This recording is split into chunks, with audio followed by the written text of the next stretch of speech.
Shane,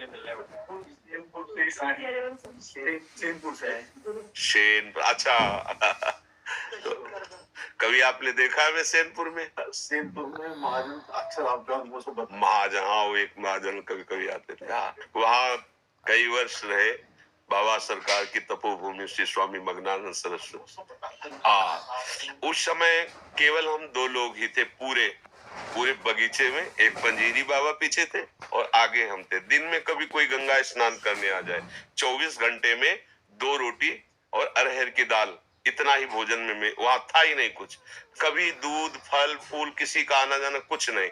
मोटी 2 रोटी, एक पुजारी आते थे किसी गांव से तो वो बना देते थे, तो 2 रोटी और इतनी दाल रख के चले जाते। उन्होंने कहा था 24 घंटे में कभी हम ले लेंगे तो रसोई में रख के चले जाते, बस इतना ही पाना था, 2 रोटी 24।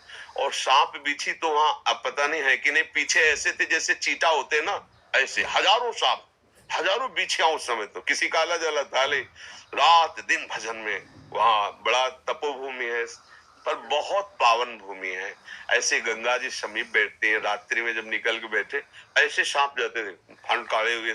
बस ये दृढ़ निश्चय था कि अगर प्रारब्ध में इसको काटना है तो कहीं भी बैठो काट लेगा, अगर प्रारब्ध में नहीं तो नहीं। तो पास से निकल जाते थे, पद्मासन लगाए जैसे बैठे, ऐसे जटाए थी, ऐसे डाले रात्रि में। जहाँ पशुओं के नीचे बैठ कर उस फूस की झोपड़ी बनाए थे, वो उसी जगह पे वो उसका 6 महीने के अंदर हो गया था उसका। जी जी। एक बार क्या हुआ कि वहाँ का एक गुंडा था जो उसी की, हाँ, के अंदर, हाँ, तो हम ऐसे गेट की तरफ बैठे थे ऐसे, तो मोटरसाइकिल से जूता पहन कर आया। तो हमें कुछ पता नहीं था, पर हम उससे कहा भाई, 4-5 वयोवृद्ध बैठे थे, हम कहा भाई आपसे प्रार्थना है, बाबा सरकार की तपोभूमि है, आपको यहाँ गाड़ी और जूता सहित नहीं आना चाहिए। उसने गाड़ी खड़ी की, हमारी तरफ ऐसे देखा जैसे शेर अपने शिकार को देखता है। हम बाबा जी फटे पुराने कपड़े, वहां तो बड़ा किंचन स्वरूप है, तो वो गया ऐसे जूता पहने। तो कहा कि कैसा भद्र आदमी है कि संतों की बात भी नहीं मानता है। कोई महाराज आप बेकार बोल दिए। उनका क्यों?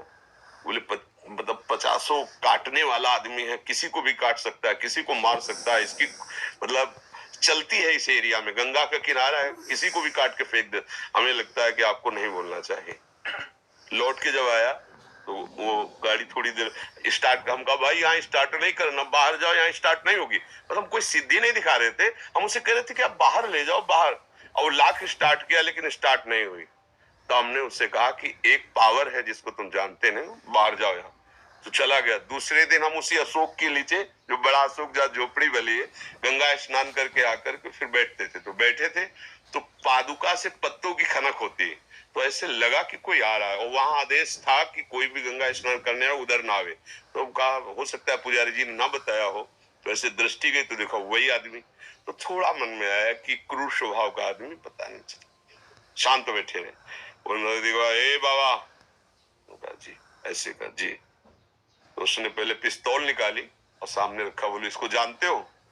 हम कहा इतना तो जानते हैं कि ऐसे गोली चलती है। फिर उसने करोली चाकू निकाली, सामने रखा, बोला इसको जानते हो? काम का तीसरा निकालने के पहले हम इसको दिखा दे, कमंडल खोला, गंगा जल दिखाया। हम कहा इसको जानते हो? हम कहा तू है और हम है, और हाथ में गंगा जल लिया। हम कहा उठा पिस्तौल, दूसरा नहीं है, और चाकू उठा। अगर हमने संकल्प कर दिया तो तू अगर अभी नष्ट ना हो जाए तो बता। तुमने कहा बाबा जी को तुम खिलवाड़ समझता है क्या? पिस्तौल ली, चली गई। आपने जल लिया, उसी जल में फिर समाहित हो गया। तो भागवतिक बल एक अलौकिक बल होता है।